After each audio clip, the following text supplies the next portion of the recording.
Legal and ethical pricing issues.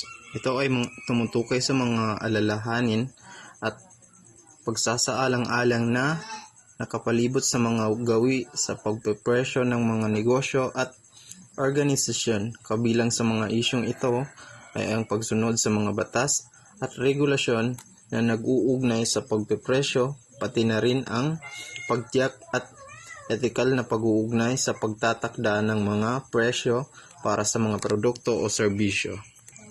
First is deceptive reference price. Deceptive reference price is ito yung isang diskarte sa pagpepresyo na ginagamit ng mga negosyo upang lumikha ng isang perception ng isang may diskwentong presyo o halaga para sa mga isang produkto o serbisyo.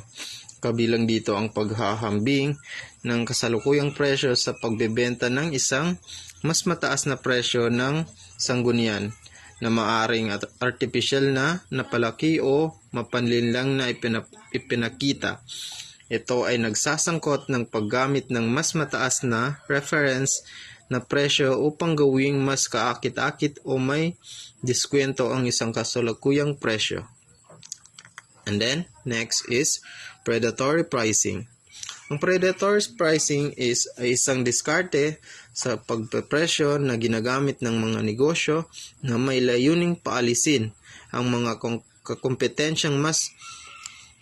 kakompetensya sa merkado o pigilan ang mga bagong kakompetensya.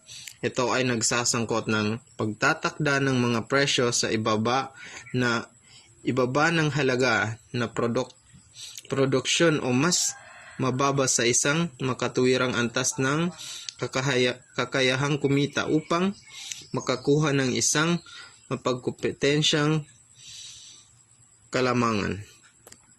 And then, next is resale price maintenance.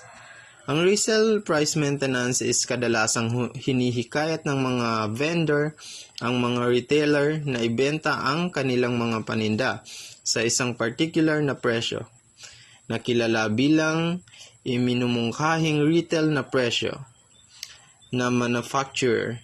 Itinakda ng mga vendor ang mga MSRP upang bawasan ang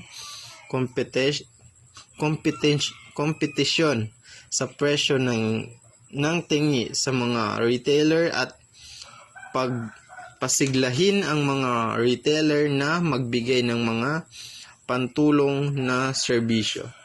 And then, next is horizontal price fixing. Ang horizontal price fixing ay nagsasangkot ng mga kasunduan sa pagitan ng mga retailer na direktang nakikipagkompetensya sa mga isa't isa upang itakda ang parehong mga presyo. Malinaw na binabawasan ng kasanayang ito ang kompetisyon at labag sa batas. And then, next is buy it and switch tactics.